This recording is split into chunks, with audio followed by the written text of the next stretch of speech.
سورہ لقمان کی جو آیت پڑھی اس میں بھی اللہ نے یہی فرمایا، ثم الی مرجعکم، پھر تم سب کا لوٹ کر میرے پاس ہی آنا ہے۔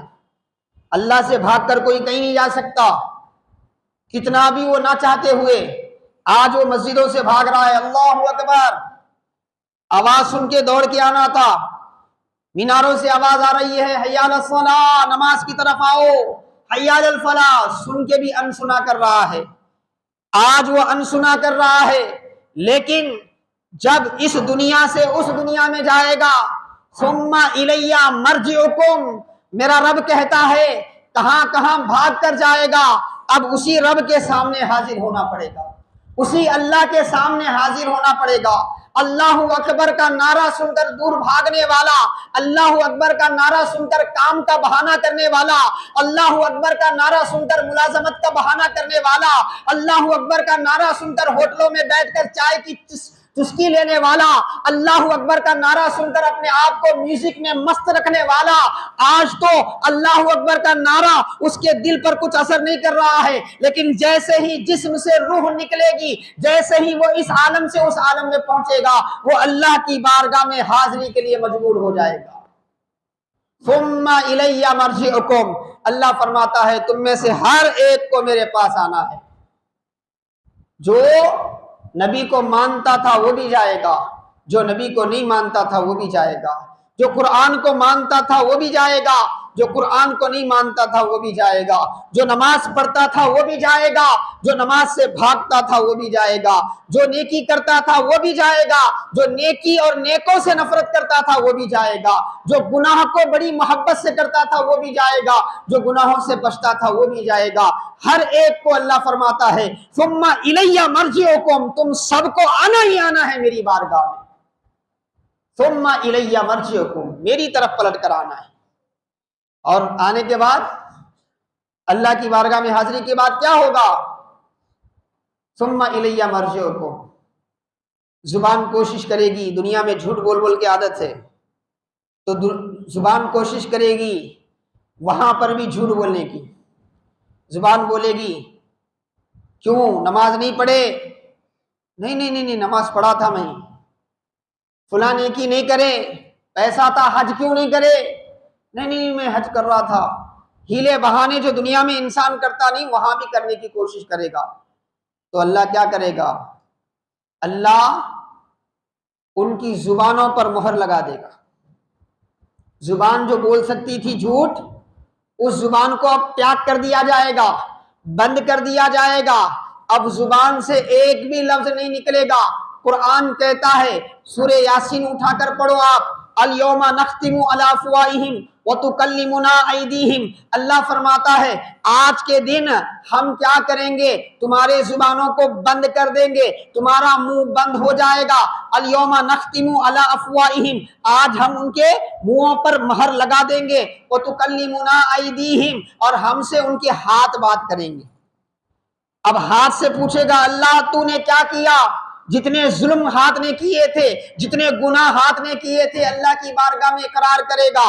پیر جتنے گناہ کے لیے گیا تھا وہ سارے گناہ کا اقرار کرے گا، آنکھ اپنے گناہ کا اقرار کرے گی، کان اپنے گناہ کا اقرار کرے گی، دل اپنے گناہ کا اقرار کرے گا، جسم کا ہر وہ حصہ جسے آج ہم اللہ کی نافرمانی میں استعمال کر رہے ہیں، وہ ہاتھ استعمال کر رہے ہوں، وہ ناک استعمال کر رہے ہوں، وہ زبان استعمال کر رہے ہوں، وہ آنکھ استعمال کر رہے ہوں، خدا کی قسم میرے رب کا کلام کہتا ہے کل اللہ کی بارگاہ میں حاضری ہو جائے گی تو پہلے زبان کو لاک کر دیا جائے گا، اور جس عضو سے ہم اللہ کی نافرمانی میں طاقت لیتے رہے، اس کا استعمال کرتے رہے، اسی عضو سے بلوایا جائے گا کہ وہ کیا گناہ کرتا رہا، وہ کیا گناہ کرتا رہا۔ ثم الی مرجعکم، میرا رب فرماتا ہے پھر تم سب کو لوٹ کر میری طرف آنا ہے، فَأُنَبِّئُكُم بِمَا كُنتُمْ تَعْمَلُونَ، اور میں تمہیں آگاہ کروں گا کہ تم کیا کیا کرتے تھے، تنہائیوں میں تمہارے انداز کیا تھے، لوگوں میں تم کس انداز سے رہتے تھے، عبادت تمہاری کتنی اخلاص کے ساتھ تھی، کتنی ریاکاری کے ساتھ تھی، گناہ کتنی دلچسپی سے کرتے تھے، کتنے شوق سے اللہ کی نافرمانی کرتے تھے، ساری چیزیں اللہ ایک ایک کر کے بندے سے کہے گا۔ بول بندے تو نے یہ نہیں کیا، میں نے یہ نعمت دی تو نے اس کا یہ استعمال کیا، میں نے یہ کرم کیا اس کے بدلے میں تو نے یہ کیا۔ ایک ایک چیز ایک ایک چیز ایک ایک چیز۔ قرآن کیا کہتا ہے؟ فَمَن يَعْمَلْ مِثْقَالَ ذَرَّةٍ خَيْرًا يَرَهُ وَمَن يَعْمَلْ مِثْقَالَ ذَرَّةٍ شَرًّا يَرَهُ۔ ذرہ برابر بھی خیر، نیکی، بھلائی اگر ہم نے کی ہے تو وہ بھی نظر آئے گا۔ ذرہ برابر بھی شر ہمارے نامہ اعمال میں ہے، برائی ہمارے نامہ اعمال میں ہے تو وہ بھی نظر آئے گا، وہ بھی نظر آئے گا۔ سارے اعمال کھل جائیں گے، ساری حقیقتیں کھل جائیں گے، نام اعمال کھلیں گے، کتاب کو دیکھ کر حیران ہوگا، بے ساختہ زبان سے نکلے گا۔ قرآن کہتا ہے پارہ نمبر 15 سورہ کہف میں آپ دیکھیں، ہمارے نامہ اعمال ہمارے خلاف بولے گا تو بے ساختہ مجرم کہیں گے مالی ھذا الکتاب لا یغادر صغیرۃ ولا کبیرۃ الا احصاها۔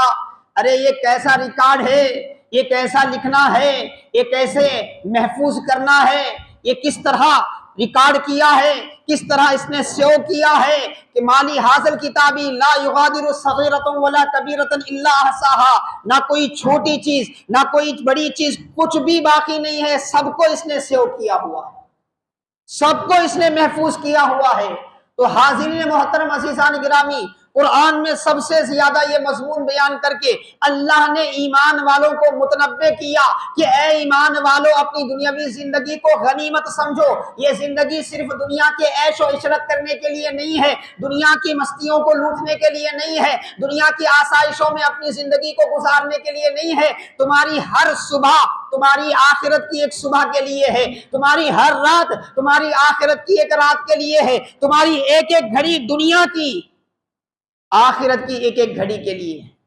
ہمارے ہاتھ میں ہے کہ ہم اپنی آخرت کو کیسے بنائیں، ہم آخرت کو کیسے سنواریں۔ آج دنیا کا ایک ایک لمحہ ہم جیسے گزارتے ہیں، آخرت میں ویسا اس کا نتیجہ سامنے آتا ہے۔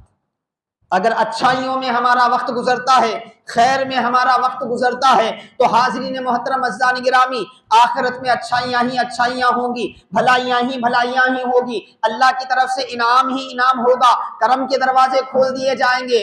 اگر دنیا میں ہمارے لمحات نافرمانی میں گزرتے ہیں، اللہ کی نافرمانی میں گزرتے ہیں، ہم خبر کو بھول کر اپنی دنیا کو آباد کرتے ہیں، تو خدا کی قسم جتنے گناہ ہم کریں گے اتنا نتیجہ کیا ہے؟ ہم ہی کو بھگتنا پڑے گا۔